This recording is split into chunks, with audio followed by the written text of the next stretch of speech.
आपने शिक्षक भर्ती पर मुझे प्रश्न पूछने का अवसर दिया, उसके लिए मैं आपको धन्यवाद देता हूं। हमारा बेसिक शिक्षा विभाग जो 50 साल पुराना विभाग है, जिसमें 2 करोड़ 60 लाख छात्र पढ़ रहे हैं, जिसमें 50,80,000 शिक्षकों के पद हैं, लेकिन पिछले 6 साल से 1.5 लाख पद खाली पड़े हैं और भर्ती है 0।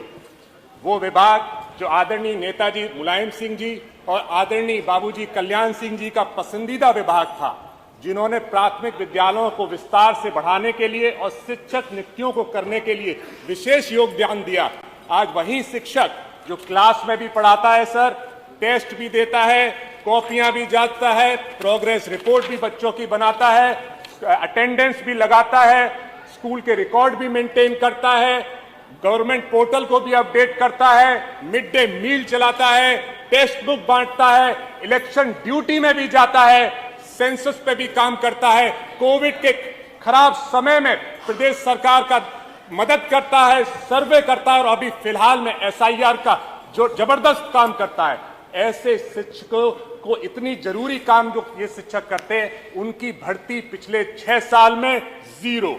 वो ही शिक्षक जो 7,630 जर्जर स्कूलों में पढ़ाने जाता है, हजारों ऐसे स्कूलों में पढ़ाने जाता है जिनके लिए कच्ची रोडें हैं, लेकिन उनकी भर्ती पिछले 6 साल में 0। 5 लाख BEd BTC करके छात्र हर साल निकल के आते हैं। 40 लाख BEd BTC करके छात्र पिछले 6 सालों में सड़कों पे, गांव में, शहरों में दर दर की ठोकर खा रहे हैं। 12,000 टीचर हर साल रिटायर हो रहे हैं। 9,508 ऐसे स्कूल हैं जहां पर एक ही शिक्षक है, सिर्फ एक शिक्षक। आप बताइए उनका, उस स्कूल का स्टैंडर्ड क्या होगा। 23-24 में, अकेले 23-24 में 16 लाख बच्चों ने ड्रॉप आउट कर लिया। दिव्यांग बच्चों के जो शिक्षक, दिव्यांग बच्चों को पढ़ाने के लिए जो शिक्षकों की जरूरत है, ऐसे 5,300 पद खाली पड़े हैं।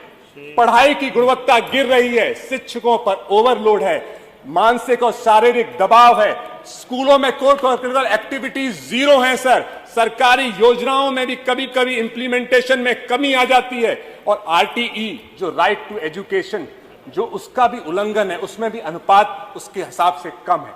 और लेकिन हमारी सरकार सो रही है, पिछले 6 साल में भर्ती है 0। और आपने क्या किया?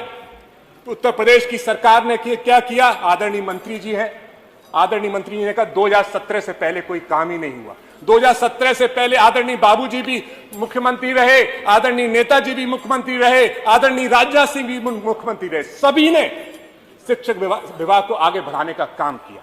लेकिन आपने क्या किया? 2018 में 69,000 जो सरकारी भर्ती निकली थी वो कोर्ट में हलगी पड़ी है। आपने क्या किया? अनुपात के झूठे आंकड़ों को देने के चक्कर में आपने शिक्षा मित्र को शिक्षकों में जोड़ लिया, और लेकिन जब उनको सैलरी देने का वादा आया तो आपने सिर्फ दी 10,000 रुपए सैलरी। आपने क्या किया? 26,000 कंपोजिट स्कूल बंद कर दिए। आपने क्या किया? 11,000 स्कूलों का मर्जर करके उनका स्टैंडर्ड घटाने का काम किया। आपने क्या किया? जिन टीचर्स का ट्रांसफर किया उनको अभी तक आपने वापस तबादला नहीं किया। आपने क्या किया? 1,86,000 शिक्षकों को TET परीक्षा में फंसाने का काम किया। आपने क्या किया? मानव संपदा पोर्टल पे, जहां पे शिक्षकों के विवाद, उनके वेतन से रिलेटेड समस्याएं 7 दिन में सुलझ जानी चाहिए, वो लाखों की समस्याएं बहुत महीनों तक लंबित पड़ी हैं। ये है आपको शिक्षकों से लेकर आपकी सीरियसनेस। और आप कभी कभार जाते हैं और वार्षिक योजनाओं में बताते हैं कि आप भर्ती करेंगे। मेरा सर प्रश्न आ रहा है। हाँ, प्लीज। तो शिक्षकों से, शिक्षा से इतना नुकसान क्यों है? आप क्यों नहीं चाहते कि लोग यहाँ के पढ़ें? क्यों? कि सिर्फ इसलिए कि शायद वो प्रश्न पूछेंगे? क्यों आप शिक्षा से इतना घृणा करते हैं? क्यों शिक्षकों की भर्ती आप नहीं करते? तो मेरा सर, शायद आप इसलिए कर रहे हो कि आपको आरक्षण ना देना पड़े।